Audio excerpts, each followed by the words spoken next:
Good morning to all of you. I hope you all are doing well today. I am thrilled to be your host for today's webinar.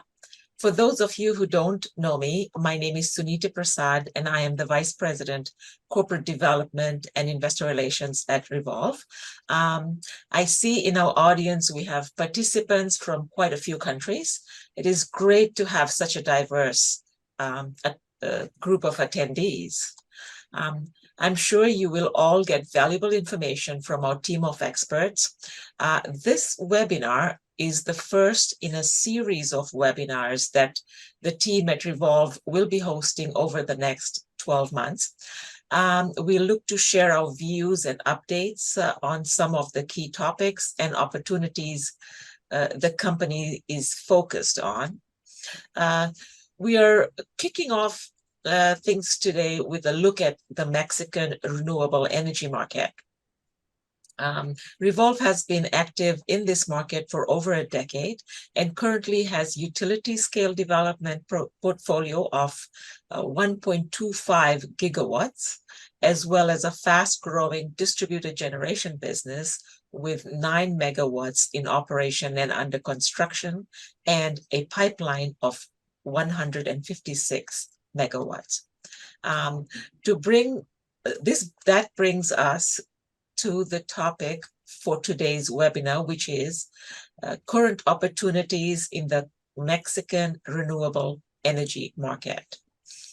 Mexico is undergoing significant transformation.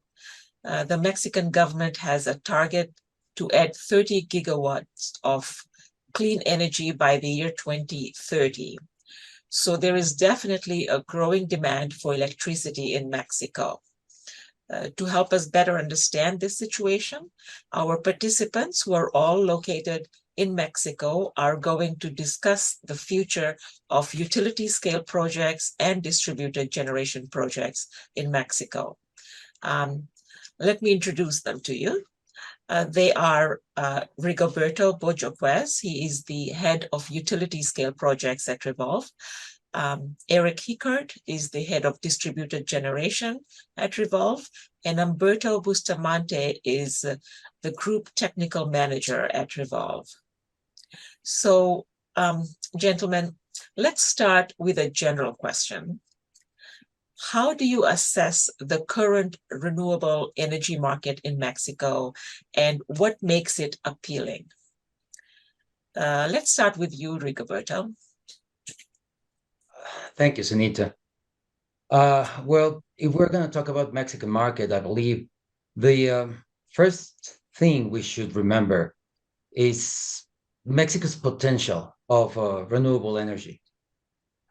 According to the 2022 report from the National Renewable Energy Labs, Mexico has around, if I'm mistaken, 3,000 gigawatts of wind power. But so far, we only have 7 gigawatts of installed capacity, at least as of 2021. And solar, Mexico's potential is even larger. It's almost 25,000 gigawatts of solar photovoltaic. But the installed capacity is only about 7 gigawatts. So this is great news for both for DG and solar farms. And this scenario by itself is very attractive.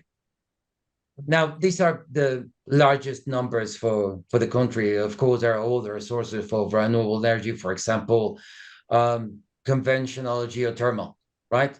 In Mexico, it's about 2.5 gigawatts.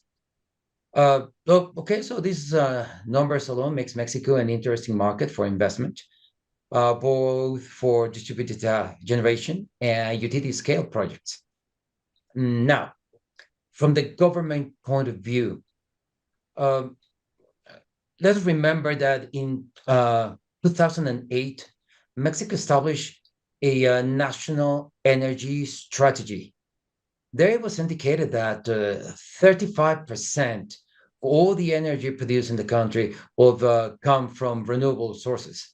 And that goal was supposed to be achieved by 2024.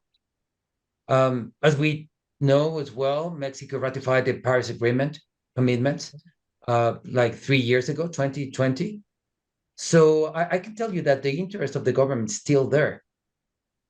Of course, this is not as simple as it may sound, right?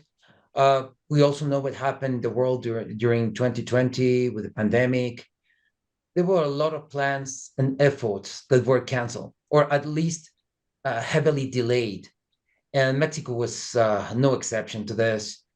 But here we are, 3 years later. The pandemic effects have been fading away. Several activities and plans have been retaken, and energy is still highly demanded. So, if you take a look to the commercial sectors and large industrial sector, large companies actually announcing they're coming to Mexico, and they are actually demanding specifically clean energy, right? Revolve has actively continued his presence in Mexico. We have been talking to authorities, private developers, consultants. I can tell you that it was not until this year, 2023, that there is some signs that the sector is retaking its path, at least on the utility scale market. Private development of renewable energy projects takes some time. I can tell you that. I mean, keeping our operation in the country after the pandemic has allowed us to be in line to continue our development as soon as the market successfully resumes. So the potential for electricity generation is still there, and the demand is only increasing, especially in the industrial sector, which is expressing high interest in renewable energy sources for their operation. So for me, it's just the next step. Simple as that. Sunita. That's interesting. So there is a continuous increase in demand. Thanks, Rigoberto. Eric, can you share with us your perspective on this? Sure, happy to do that, Sunita.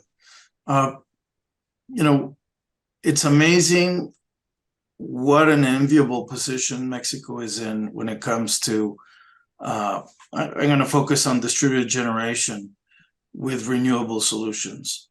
As Rigoberto has pointed out, Mexico has incredible solar and wind resources. I mean, totally untapped. And Mexico is next to the world's largest economy.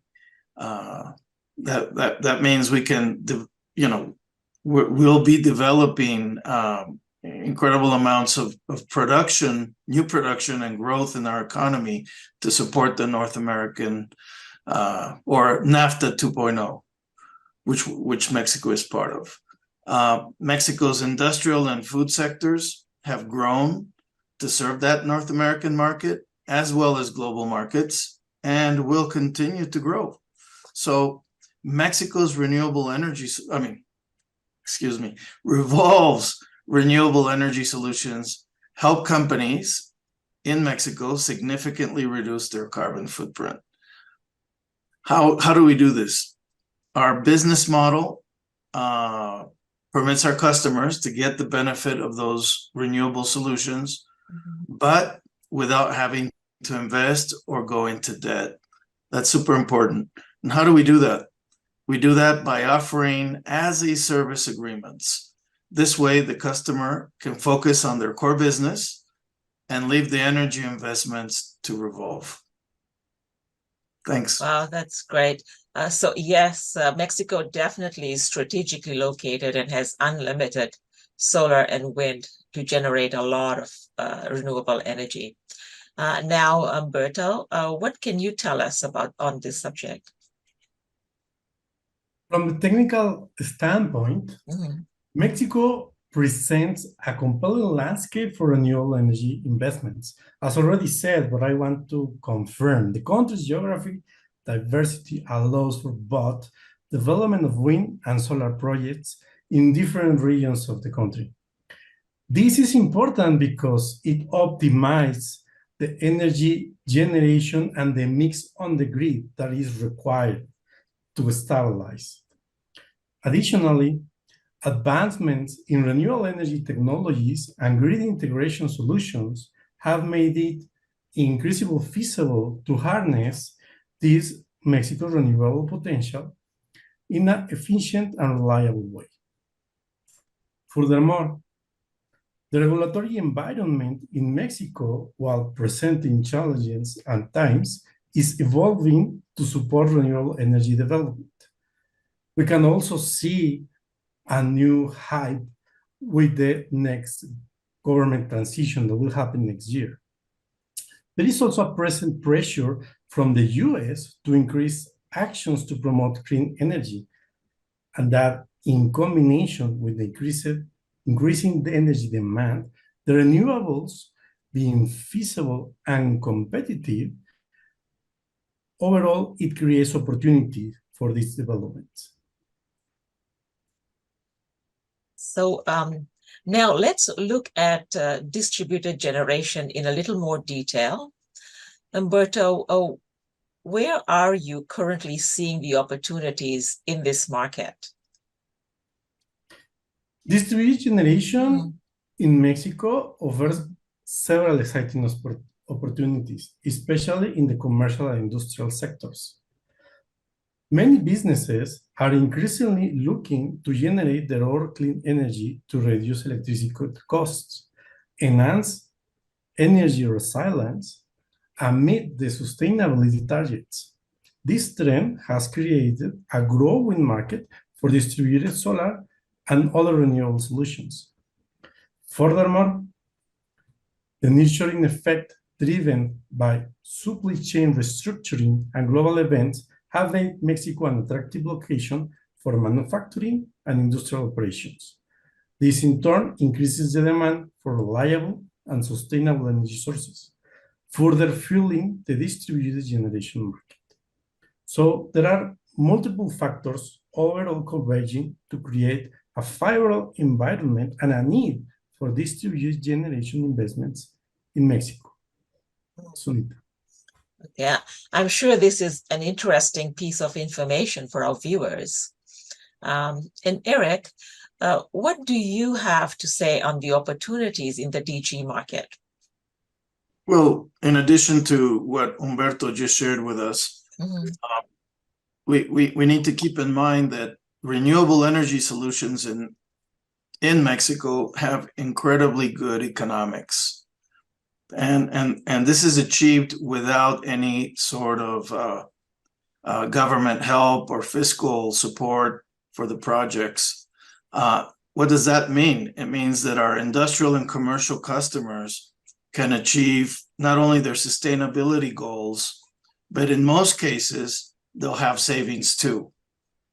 This is not the case in many countries. You know, companies have those sustainability goals, and it can be very expensive to achieve them. Well, in Mexico, we have this really special combination of benefits, and I think that makes the market really unique. Revolve supports our customers' sustainability goals, as well as their profitability, in particular here in Mexico.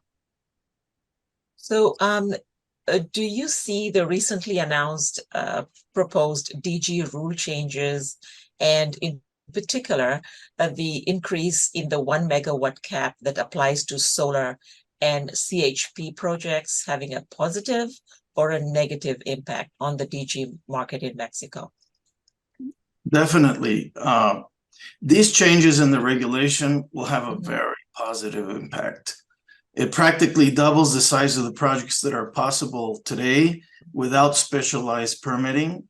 Companies in Mexico will be able to install larger renewable projects, which will have an even larger positive impact on their business and their sustainability goals. Okay. Humberto, recently you participated in a webinar which was based on solar market outlook. What should we expect from the DG sector in Mexico in the next 12 months? Looking ahead over the next 12 months, we can anticipate several key developments in the distributed generation sector in Mexico. First and foremost, Continued growth is expected as businesses increasingly recognize the economic and environmental benefits of renewable energy in distributed generation. While there is no additional energy margin because of the pandemic effect and the delays on the permitting on utility scales that has been in the last years, the demand right now is surpassing the generation at critical hours. So there is a need for immediate solution that can be covered by distributed generation. Not only the global energy generation I'm talking about, but there's also a need for specialized functions like reducing the peak demand that increase the fees of the electricity, also shifting the energy consumption profile, and having the energy backup alternative in order to cover for the blackouts that are already happening. All these are starting to be critical, and these problems can be solved or at least mitigated in a great way with advancements in technology like improved solar panel efficiency and energy storage solutions. All this making distributed generation systems even more attractive. These innovations will enable businesses to maximize the clean energy generation and further reduce their reliance on traditional grid sources.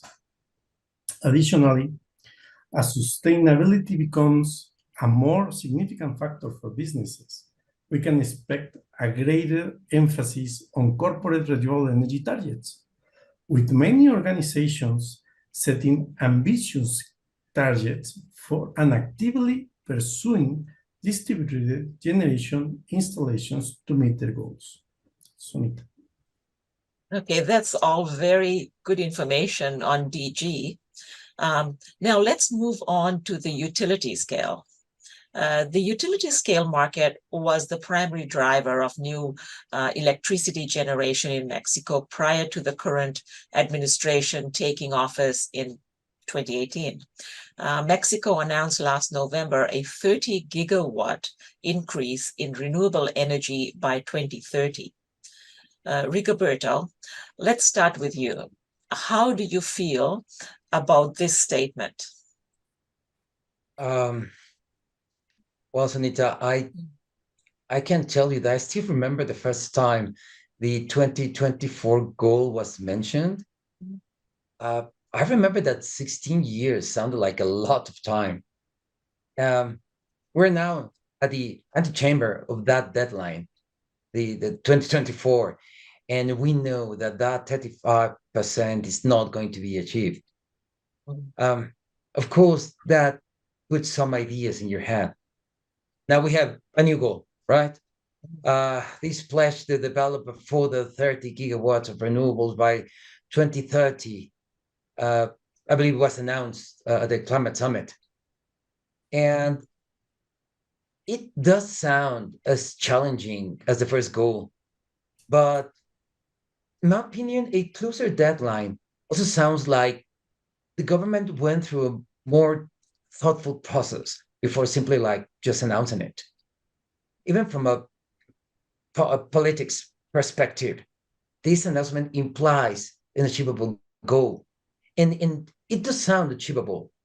It is just that I don't see it happening without private investment. And for the government to comply with this position, the regulatory environment should compromise with private development, which requires private investment to succeed. There's simply not other way. For the last years, we all know that regulatory environment has been challenging, at least everybody that in the market. I mean, but I believe this should change, and it is going to change. Okay. So you just mentioned that the regulatory environment has been challenging for this part of the market. Have you seen any changes since the 30 gigawatt announcement? Oh, yes. I previously mentioned that we have seen some market signs. I meant for example, ministries that halted their activities announced this year, they are retaking those activities.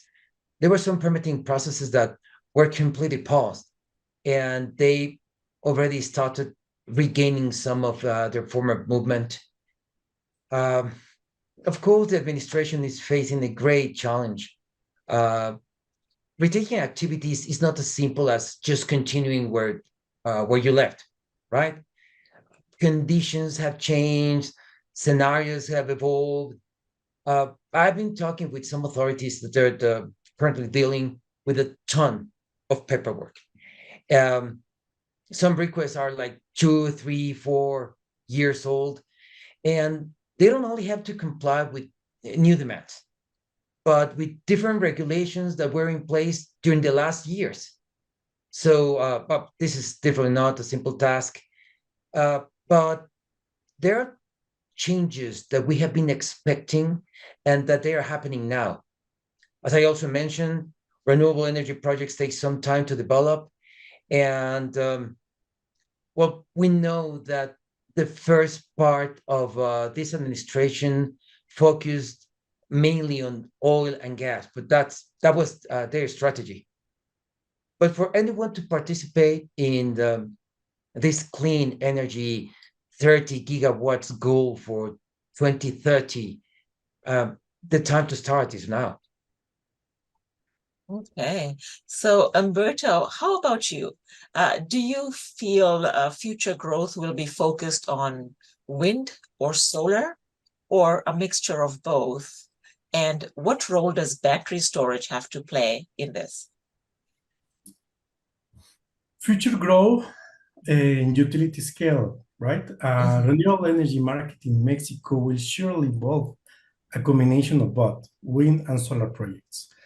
Right now, solar is really competitive prices, but if you just do solar projects, it will be create an instability of the grid. So you need a mixed generation, and also to prevent that instability, the energy storage will help. Batteries will play a role in ensuring the reliability and the grid integration of renewable energy sources. Talking in a countrywide scale, their initial task will be to achieve the energy production profile by a few minutes to ramp up generation and disconnection to ensure stability of the grid. But with more integration of batteries, it will also be able to achieve the energy generation by a few hours to match the generation with the energy demand. Additionally, we know of alternative technologies for energy storage different from batteries that right now are in pilot plants in different countries. And these pilot plants are already in operation. We may soon see them feasible for storing energy for longer period of times. Example of these technologies are water pumping and gravity storage. So if this comes to be feasible, it will provide a way to store the energy for even longer periods, like seasonal, like to store for summer to the winter, and to have a large pool of energy to add to the grid. This enhances the stability and the flexibility of the grid, making it possible to achieve higher levels of renewable energy penetration. As Mexico continues its transition to cleaner energy sources, we anticipate that the deployment of energy storage solutions will become increasingly prevalent, further supported the growth of both wind and solar projects. Okay. So once again to you, Umberto, with respect to the utility scale market, what do you expect to see in the next 12 months? In the utility scale, we can expect to see a growth in development of wind and solar for sure over the next 12 months. in the regulatory environment, as the regulatory environment becomes more stable and permitting processes resume, this reactivation will also involve the private market sector. Sooner or later, the government will realize that private investment is essential to keep up with the increased energy demand.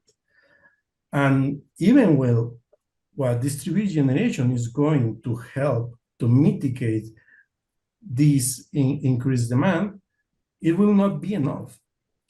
So utility scale has to be reactivated very soon. And private developers, both domestic and international, are likely to play a significant role in this growth. Thanks. Okay. So now let's talk about nearshoring. Recently in the news, we have been hearing a lot about nearshoring effect because of restructuring of the supply chain in North American market. And also there is consequences of the Russia-Ukraine conflict. So how will this benefit Mexico and the opportunities this provides the Mexican renewable energy market? I would like to get your take on this. So, Rigoberto, let's start with you. Sure. Thank you, Sunita. Well, I believe Eric already mentioned about the importance of geographical location, and particularly in Mexico position, we have this great opportunity because we're very close to the largest economy in the world, right? There is a reason why energy production is promoted close to the energy consumption market. I mean, this is not new. It has happened in the several countries before, and it's happening right now. No, it's not something that only happens in Mexico. Nearshoring means that the production geographical location should not go far away from the consumption market, right? Coincidentally, northern Mexico, where actually Revolve has most of its projects, is a huge renewable energy potential. Once you produce that energy, well, you can either export it or use it to create the products that will be required by both the American and Canadian market. The nature of distributed generation, for example, is proof to that. I mean, you set your panels close to the infrastructure that is going to use that energy. And also in utility scale projects, this area is especially sensitive to this. There are several geographical, technical, and mainly economical constraints to be considered and actually take advantage of where you produce your energy. And if there are economical constraints, I mean, to develop any project, you're required to play according to the market rules, right? There's no point in going against the market. I'm convinced that the additional 30 gigawatts goal that Mexico just put ahead of us should and would take advantage of nearshoring and Mexico's geographical position. Thank you. Okay, that's great. And Eric, what do you have to say on this, on nearshoring? Yeah, nearshoring. Well, we just have to remember 2020. That's when the world realized how vulnerable it was to global supply chains. Mexico, no doubt, will be the key country in the North America and strengthening the supply chains for the US and Canada and even other areas of the global economy. Mexico has, I'm repeating myself, but has ample untapped solar and wind resources.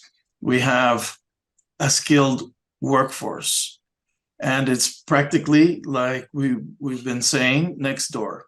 So even And even, even in the same time zone, that makes a big difference. I mean, if you have 7-8 hours time zone differences or more, it complicates operations. So for Mexico, I think this means a tremendous investment opportunity to develop not only its renewable resources to a world-class level, but also conventional energy and the grid to support what we expect to be hundreds, if not thousands, of companies that will open operations in Mexico due to the nearshoring. So super opportunity. Okay, that's great to hear. What about you, Humberto? How will nearshoring benefit Mexico and the opportunities it will provide for the Mexican renewable energy market? With the relocation of the manufacturing and the industrial operations, this will cause a surge in the electricity demand. Businesses will seek sustainable and cost-effective energy sources. And this also causes problems to them that needs to be solved, as I was previously mentioning. This effect is already being felt at distributed generation, where industries require creative solutions involving different technologies like cogeneration, heat and power, solar photovoltaic, solar thermal, and batteries, and even developing smart microgrids. Revolve is helping businesses to create these solutions and implementing them, allowing for their continual operations. Thanks. Okay, so as we conclude this webinar, I would like to ask our experts to wrap up by saying a few words on, we go back to the topic of current opportunities in the Mexican renewable energy market. We will start with you, Rigoberto. To conclude, how do you feel about the utility scale opportunities in Mexico? How do I feel? Mm-hmm. Well, I can tell you something, Sunita. Have there been improvements and openness from government and government agencies after the 30 gigawatts goal was announced? Yes. Can you see an increase in activity in the market? Yes. You see in the news all these large industry projects that are coming to Mexico, all of them with high demands of clean energy. So, in my opinion, how do I feel? I feel that it's a great moment for renewable projects in Mexico. Okay, that's great to hear. Humberto, we'll go to you. Can you tell us which technologies would provide good opportunities for renewable energy in Mexico?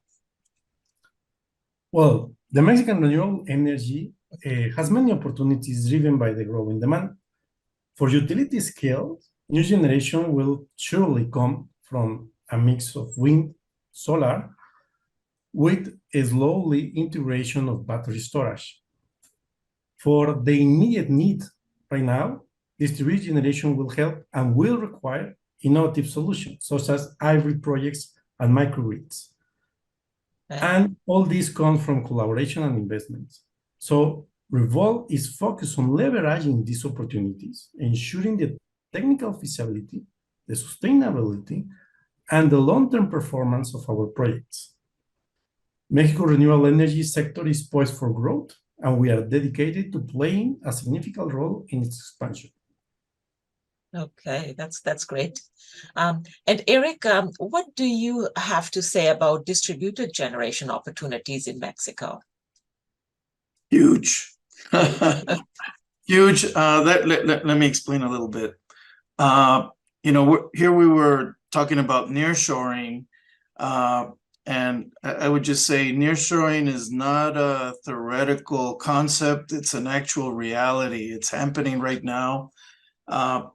In Mexico, the demand for energy is outstripping the supply.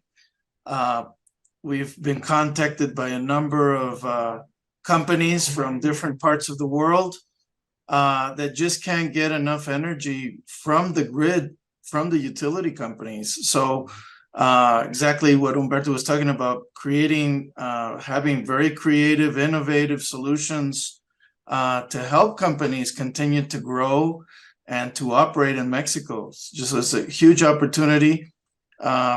We think that the regulation will probably get a little bit more opened up so that all of these investing companies and of different nations will be able to achieve their goals. So, and we're there to help and to support. Okay, that's great. Thank you to our three experts, Rigoberto, Humberto, and Eric. They are based in Mexico and have hands-on experience on what happens on the ground. Thank you to our viewers for joining today's webinar. I hope you found the information we shared valuable and insightful. We look forward to all of you joining us again for our next webinar, so keep an eye out for future announcements. And in the meantime, don't forget to visit our website and sign up to stay updated on all the activities taking place towards the growth of our business here at Revolve. I would like to express my sincere gratitude for all of you for your time and participation in joining us. And have a wonderful day, and goodbye, and take care from all of us at Revolve.